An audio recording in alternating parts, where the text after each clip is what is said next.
नमस्कार सबैजनालाई नेपाल अनलाइन स्कुलमा स्वागत छ।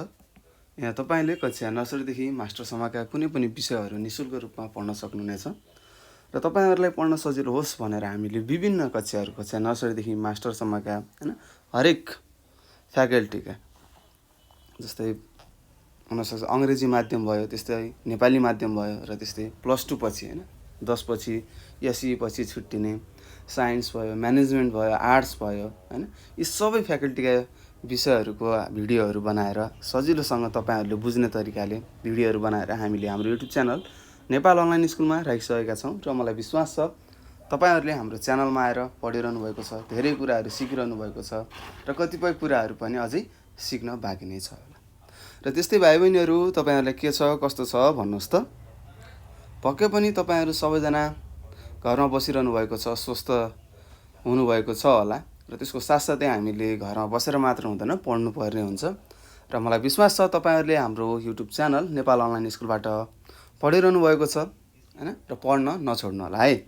र त्यस्तै के त्यस्ता प्रश्नहरू छन् हैन के क्वेशनहरू राइज हुन सक्छ, तपाईहरुलाई नजानेको कुराहरू छ भने तपाईले हामीलाई यो नम्बर मैले यहाँ दिएको छु 9849595895 हो। यो नम्बरमा तपाईहरुले फोन गरेर आफूले नजानेका प्रश्नहरू हामीलाई सोध्न सक्नुहुनेछ। के कसरी सोध्ने, कहाँ सोध्ने भन्ने कुरा तपाईहरुलाई थाहा नै छ होला। र त्यस्तै आज हामी यो सृजनात्मक कला भन्ने कक्षा 5 मा रहेको छ। मेरो सामाजिक अध्ययन तथा सृजनात्मक कला भन्ने विषय छ हैन।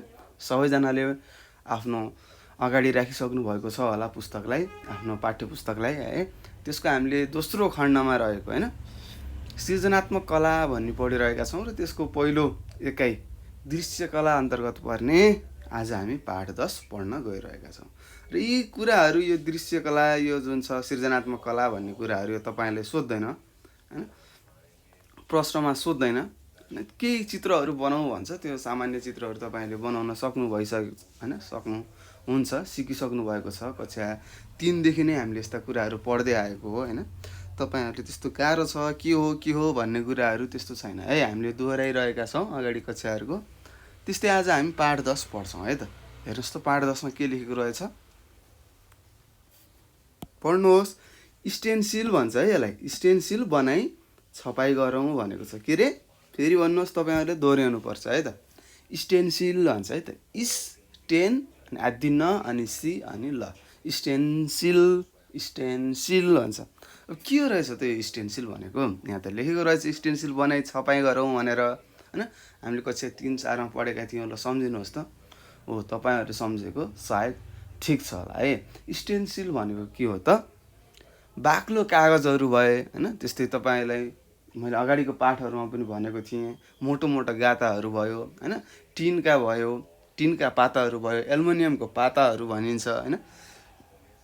त्यस्तै गत्ताहरू भयो, चाउचाउको गत्ताहरू भयो हैन, अरु विभिन्न इलेक्ट्रिकल हैन विद्युतीय उपकरणमा हुन्छ नि दिएको गत्ताहरू हो। त्यस्ता गत्ताहरूलाई, त्यस्ता पाताहरूलाई काटेर हैन, त्यसमा चित्रहरू कोरेर काटेर हैन छाप्ने विधिलाई हामीले के भन्छौं त स्टेन्सिल भन्छौं है। के भनिरहेछौं त, मोटा मोटा अथवा बाक्लो कागजहरू भए, टिनका पाताहरू भए हैन, त्यस्तै चाउचाउ बिस्कुटका गत्ताहरूमा के गरेर चित्रहरू कोरेर अथवा आकृति भनेको चित्र हो, आकृतिहरू अथवा आकारहरू हैन, आफूले चाहेको आकारहरू काटेर बनाउने प्रविधिलाई हैन अथवा प्रक्रिया पनि भनौं है त, बनाउने क्रियालाई अथवा काम भनौं, क्रियालाई हामीले के भनिरहेछौं त स्टेन्सिल भन्ने रहेछौं है त।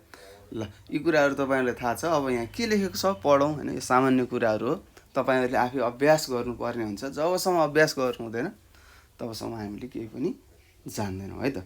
ल हेरौं, यहाँ लेखेको छ स्टेन्सिल विधिबारे कक्षा 4 मा नै हामीले पढिसकेका छौं। हेर्नुस् सिधै भनेको छ, तपाईहरुले कक्षा 4 मा पढिसक्नु भयो, हामी तपाईलाई केही सिकाउँदैनौं। केही चित्रहरू यहाँ छन्, ती चित्रहरू तपाईले कोर्नु होला हैन, तपाईले सोचेका मनमा लागेका कुराहरूलाई बनाउनु होला भनेर यहाँ स्पष्टसँग पहिलो लाइनमा भनिसकेको छ। त्यस्तै कुनै पनि बाक्लो कागज वा टिनको पातामा आकृति वा आकार कोरेर काटेर पनि त्यसबाट छपाई गर्न सकिन्छ। हो यहाँ यस्तै विधिबाट छपाई कार्यबारे जानकारी दिएको छ भनेको छ। हेर्नुस् स्टेन्सिल भनेको एउटा विधि रहेछ हैन, जसमा के गर्छौँ त बाक्लो कागज र टिनको पाताहरूमा चित्रहरू कोरेर हामीले के गर्ने रहेछ त छपाई गर्ने रहेछौँ हैन। यस्तो विधिलाई हामीले के भन्ने रहेछ त भाइ बहिनीहरू स्टेन्सिल भनिन्छ है। हेर्नुहोस् त्यस्तै यहाँ तल दिएको छ विभिन्न चित्रहरू हैन। हेर्नुहोस् त यहाँ के लेखेको छ बाक्लो कागजमा आकार कोरिसकेपछि चक्कुले आकारमाथि काटिरहेको भनेको छ। हेर्नुहोस् अब हामीले आकारहरू त कोर्न सक्छौँ, त्यसलाई काट्नु पर्यो। काट्दाखेरि धारिलो वस्तुहरू प्रयोग गर्छौँ, ब्लेडहरू हुनसक्छ, कैँचीहरू हुनसक्छ हैन, चक्कु हुनसक्छ, चुलेसीहरू हुनसक्छ। यस्ता सामग्रीहरू यस्ता औजार भनौँ अझ औजारहरूलाई धारिला औजारहरू प्रयोग गर्दाखेरि हामीले ध्यान दिनुपर्ने हुन्छ है त। कतै हात काट्न सक्छ कि भनेर एकदम चनाखो हैन फुल कन्सन्ट्रेसन त्यसैमा ध्यान केन्द्रित गरेर हामीले काट्नुपर्ने हुन्छ है त। त्यस्तै काटेको आकारलाई सफा कागजमाथि राखी बुरुसले रङ छर्किरहेको भनेको छ। हेर्नुहोस् अब हामीले काट्छौँ, चित्र कोरेर काट्नु पर्यो। काटेपछि त्यसलाई एउटा कुन कागजमा छपाई गर्ने हो, छाप्ने हो, त्यो कागजमा लगेर राख्ने चट्ट मिलाएर। अनि माथिबाट ब्रुस हैन, बुरुस अथवा ब्रस भन्नुहुन्छ अहिले हैन, अङ्ग्रेजीमा ब्रस भन्छ, नेपालीमा बुरुस भन्छ है। हो त्यसले के गर्ने त रङमा डुबेर छर्किने। छर्किँदाखेरि कस्तो बन्यो त्यो चित्र हेर्नुहोस् त यस्तो बन्यो, ट्याक्क लाएर माथिबाट फिर पार्दाखेरि यस्तो भयो, रङ छर्केर निकालेको छाप भनेको छ, यस्तो भनेको छ है। त्यस्तै तपाईँहरूले विभिन्न आकारको हैन तपाईँलाई मन लाग्ने चित्रहरू कोर्नु होला। अनि के गर्ने त यहाँ भने जसरी नै हामीले गर्नुपर्ने हुन्छ। त्यस्तै यहाँ तपाईँहरूले दिएको छ स्टेन्सिलबाट निकालिएका छापहरू भनेको छ। त्यस्तै यहाँहरू छ मयूर बनाएको छ, यहाँ एकसिङे गैडा बनाएको छ हैन, गैडाको आकृति काट्यो अनि यसलाई पेपरमा राखेर बाहिरबाट छर्क्यो हैन। हो यस्ता कुराहरू हामीले बुझ्नुपर्छ। त्यस्तै हेर्नुहोस् यो यस्तो भयो, यहाँ हेर्नु पुतलीहरू बनाएको छ। यी कार्यहरू तपाईँले कक्षा 3 देखि नै गर्दै आउनुभएको छ। अझ कक्षा 4 मा हामीले धेरै कुराहरू सिकेका थियौँ हैन। त्यस्तै तपाईँहरूलाई यहाँनिर एउटा अभ्यास दिएको छ, तिमी पनि यस्तै प्रकारका आकृति काटी छपाई गर भनेको छ। हेर्नुहोस् अभ्यास यो तपाईँहरूले गर्नुपर्ने हुन्छ। मोटा मोटा कागजका गाताहरू लिउने हैन, अथवा गत्ताहरू छन् अथवा टिनका पाताहरू लिएर के गर्ने आकृतिहरू कोर्ने।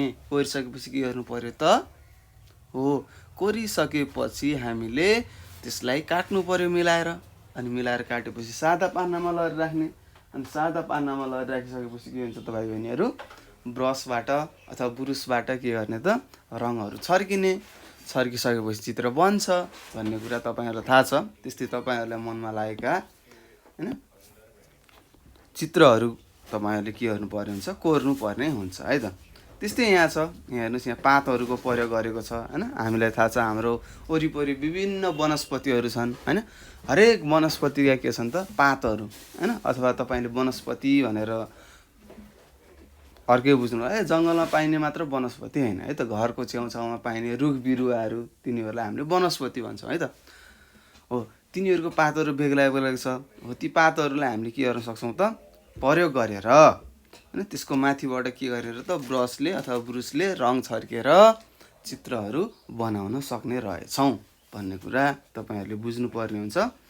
त्यस्तै यहाँ छ हेर्नुहोस् यो पात लिएको छ, पातमाथि हेर्नुहोस् त ब्रुसले रङ छर्केर चित्रहरू बनाएको छ। विभिन्न प्रकारका पातहरूको प्रयोग गर्न सक्छौँ हामीले। त्यस्तै तपाईँहरूले बेलपत्र भनेर सुन्नुभएको छ हैन। त्यो बेलपत्रमा के हुन्छ 3वटा पात हुन्छ, ट्याक्क लाएर राख्यो, माथिबाट ब्रसले रङ छर्किने हैन, राम्रो चित्र बन्छ। र चित्रहरू बनाइसकेपछि के गर्ने त आफ्नो कोठामा सजाउने है। ल सबैजना भाइ बहिनीले सजाउनु होला, म आउँछु हेर्नलाई के कस्तो बनाउनु भएको रहेछ हैन। तपाईँहरूको सृजना के कस्तो रहेछ, कतिको सिक्नु भएछ भन्ने कुरा पनि हामीले बुझ्नेछौँ है त। र यी क्रियाकलापहरू यस्ता कामहरू तपाईँहरूले गर्नुपर्ने हुन्छ। पाठ एकदम सजिलो छ, सानो छ। हामीले केवल के गर्नुपर्छ त भाइ बहिनीहरू अभ्यास चाहिँ गर्नुपर्ने हुन्छ है। त्यस्तै यहाँ लेखेको छ यस्तै विधिबाट विभिन्न प्रकारका छपाई कार्य गर्न सकिन्छ भनेको छ हैन। कि कुन विधिबाट स्टेन्सिल विधिबाट विभिन्न प्रकारका छपाई कार्यहरू हैन छाप्ने कामहरू हामीले गर्न सक्छौँ भनेर लेखेको छ।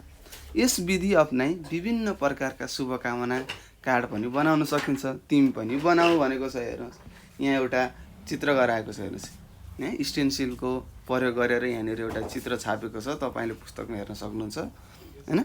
हो यस्तो छापेर हामीले के गर्न सक्छौँ त यहाँ लेखेको छ नयाँ वर्षको मङ्गलमय शुभकामना 2066 साल भनेको छ। पक्कै पनि यो किताब 2066 सालतिर छापिएको रहेछ र त्यही भएर यहाँ 2066 साल लेखेको छ।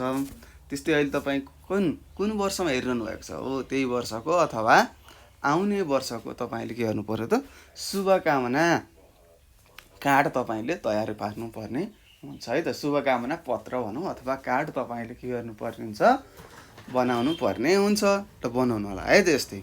त्यस्तै तपाईँलाई अभ्यास दिएको रहेछ विभिन्न प्रकारका बोट बिरुवाहरूका पातहरू सङ्कलन गरी आफूलाई मनपर्ने कार्डको निर्माण गर भनेको छ हैन। हामीलाई थाहा छ विभिन्न बोट बिरुवाहरू छन् हैन। ती बोट बिरुवाहरूमा के छन् त तिनीहरूको पातहरू पनि बेग्ला बेग्लै छन्, विभिन्न छन्, थरी थरीका छन्।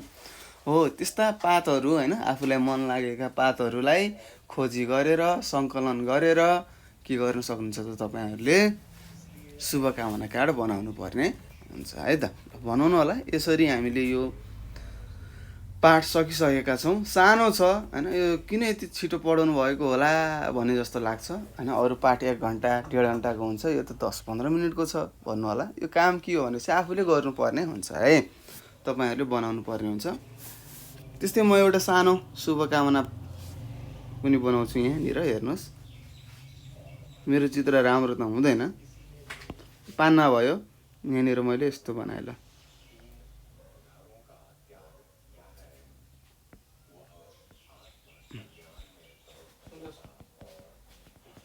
यसरी बनाउन सक्छौँ हामीले है, सजिलो छ। अब यहाँ लेख्ने नयाँ वर्षको शुभकामना यसरी तपाईँले गर्नु सक्नुहुन्छ। अब कति सालको ल मैले यहाँ लेखेँ 2007 र 9 79 हैन, 79 भन्नुहुन्छ त 79 भन्नुहुन्छ। यति वर्षको लागि तपाईँहरूले शुभकामना दिएँ है त। अहिले 78 साल चलिरहेको छ मैले तपाईँलाई पढाउँदाखेरि। अब आउने सालको मैले तपाईँहरूलाई शुभकामना कार्ड बनाएको छु र केही यसरी तपाईँले गराउनु होला। र केही त्यस्ता प्रश्नहरू छन्, केही कुराहरू तपाईँले बुझ्नुभएको छैन भने तपाईँले हामीलाई सोध्न सक्नुहुन्छ। सबैजनाले नम्बर टिप्नुहोस् 98 4 95 95 8 95 हो। यो नम्बरमा तपाईँहरूले के गर्नु पर्यो त फोन गरेर आफूले नजानेका प्रश्नहरू हामीलाई सोध्नुपर्ने हुन्छ। र त्यस्तै यही नम्बरको व्हाट्सएप भयो, तपाईँहरूलाई थाहा नै छ हैन। के हो सर व्हाट्सएप भन्नु होला हैन। एप्लिकेसन हो फेसबुक जस्तै, तपाईँहरूलाई थाहा नै छ डाउनलोड गर्ने। त्यस्तै भाइबर भयो, भाइबर त सबैसँग हुन्छ। त्यस्तै टेलिग्राम भयो हैन। हो यी 3वटा माध्यमबाट तपाईँहरूले आफूले नजानेका प्रश्नहरू हामीलाई मेसेजमा टाइप गरेर लेखेर हामीलाई सोध्न सक्नुहुनेछ। र त्यसको साथसाथै हाम्रो च्यानल नेपाल अनलाइन स्कुलको फेसबुक पेज छ, फेसबुकमा लाइक गर्ने, नेपाल अनलाइन स्कुल लेखेर सर्च गर्नुहोस्, त्यहाँ देखिन्छ, त्यसलाई लाइक गर्नुहोस् हैन, फलो गर्नुहोस्। त्यस्तै टिकटक पनि छ हाम्रो च्यानलको हो, त्यो टिकटकमा पनि तपाईँले के गर्नु पर्यो फलो गर्नु पर्यो। त्यहाँ तपाईँहरूलाई चरा कसरी बनाउने हैन, पछिल्लो पाठहरू आउँछन् हैन। हामीले के कसरी चराहरू बनाउन सक्छौँ, डुङ्गाहरू बनाउन सक्छौँ, फुलहरू बनाउन सक्छौँ। हो यस्ता साना भिडियोहरू बनाएर हामीले त्यहाँ राखेका छौँ, तपाईँहरूले हेरेर सिक्न सक्नुहुनेछ है त। र यति भन्दै म तपाईँहरू सामूबाट बिदा हुन चाहन्छु। हस्त नमस्कार, तपाईँको दिन शुभ रहोस्।